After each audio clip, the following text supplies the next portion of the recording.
Hi guys, why don't you introduce yourself and your film? I am Christian. I'm the director of Girl with Flaxen hair. Yeah, and I'm Andrew. I'm the DOP. Okay. So tell me a little bit about your journeys into filmmaking and things like that. A journey into making the film, or yeah. So Andrew and I, we went to film school together. It's a while ago now. Now that I think about it, and we've probably been working together ever since. Yeah. We've shot 3 short films. This is our 3rd one, and this one. It's maybe a little bit of a departure from our previous films. We've done kind of sci-fi type stuff before, and this one's more of a drama. And when I sat down to write this one, I kind of deliberately wanted to do something that was, had a lot of subtext and pathos, I guess. See if I could do it, and I think it turned out quite well. I'm pretty proud of it. Yeah, and I think what's great about this film is, it's at least the term I would use, like guerrilla filmmaking in a sense. Like it's the nitty gritty of the only things we had to use at the time. We just started up a small company and we had a decent camera and a couple lights. It's like, right, how are we gonna make this film look decent with a few bits of kit? And that's what I love about this film, is that we took such a challenge to try and make it as best as it could. Took our time with it. Really just tried to got some really great people working with us that would take their time and make sure that they was on board with it as well. There's those moments when you're in the middle of shooting it thinking, this is what filmmaking's all about. Like this is being in the sticks. Everyone's doing their bit. That's what you want, right? And yeah, there's the moments where I remember sitting there being like, this is filmmaking. This is filmmaking. And so that's what making films is all about for us, is get that feeling, capturing that feeling. And if you capture that, I think it's like nice. No matter what, the film is a success in my eyes. Yeah, well put. Yeah, I feel like you got that in loads of ways. Like the shots, all the nature was beautiful through the film, and especially like the girls' relationship, the sister bond. Did you have to work much from that, or did the girls just kind of bring that themselves? So I actually kind of wrote both of these parts for Iona and Harriet. So Harriet was in our first film, Iona was in our second film, and having worked with both of them, I was like, they would go really well together. I'm sure they would have great chemistry. So I did kind of write to their strengths a little bit. And that's kind of nice, when you have someone in mind as you're writing a script. That's a new experience for me, and it was really good. And they're just both amazing actors, so it wasn't that difficult to get them where we needed to go. But we did do a lot of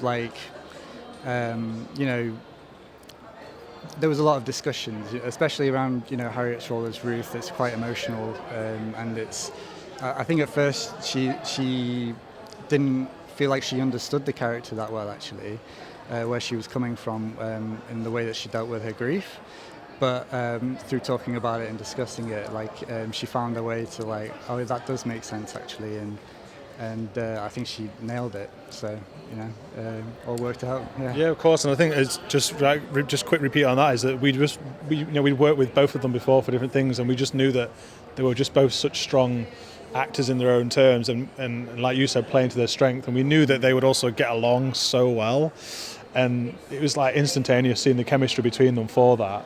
And I remember such moments of them really just trying to talk to you and delve into the character as well. You could tell how important they wanted to make it, to make sure it came across on the screen, that the performance was right, because it is such a, being a drama piece, it really warrants the good performance, that you feel it as it comes out.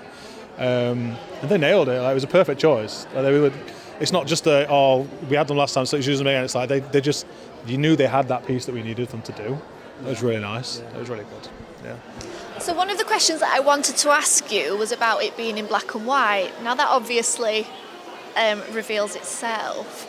So did you already know that at the beginning of the film, was that already a decision that you had cemented? Yeah. That is written into the script. This moment at the end. I mean, I guess there's little spoilers, but something can't really talk around it. But the black and white I guess it's almost like the Wizard of Oz moment where it steps out into a colourful world. But when that grief sort of starts to lift for the character, and you know, I remember like I wanted to do something that was like visual that would have an impact, and like that seemed to me like a really fun thing to do. I mean, fun because it's quite a dark moment in its own way a little bit, but it's I think it really works. And I remember we showed it a rough cut, before it was properly graded. It's just literally like desat, and then it comes back up like with a fade. To one of our colleagues, and she was like crying and stuff at that moment. Like it really helped the emotional beat hit home. And we went back and forth a lot about like how should we make that transition happen, and we really decided on trying to make it emanate from a certain character and story, and then have it kind of feel like it washed through the room, like grief does. Like grief washes over when it releases. There is that feeling of just like.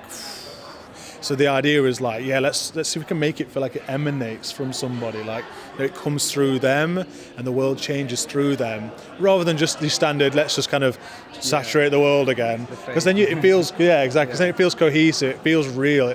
You almost believe that that's happening in the moment, rather than just being a little like a grade trick. It's like, oh wow, like oh my god, like. And you do, and you watch. Even me watching it back now, after we've watched it umpteen times over, you sit at that moment and you're like, God, that is powerful. Like, that's exactly what we're trying to hit. And we spoke about that a lot, and I think it was the right choice. It definitely had the better impact for me, and hopefully we'll see that with everybody else watching it. Definitely. Well, that's it for me. If you want to add anything. I think all I want to add is I'm really excited to see with an audience. This is the first time, and also excited to see it in Manchester, which is because we, being a Northwest short, we shot it in and around Manchester, Worsley Marina for the narrowboat. That's where we had it moored up, as well as around my hometown. Shot some of the outdoor picnic stuff, like 5 minutes from my parents' house, which was really fun as well. From just down the road in Macclesfield. Apple doesn't fall far from the tree. And that's something Christian, like just seeing it on the big screen. Like we've watched it on like editing screens that are like small projector screens and stuff, but not on a big cinema screen. So it's going to be really nice just to once again sit in anxiety, but like, is anything wrong with the film?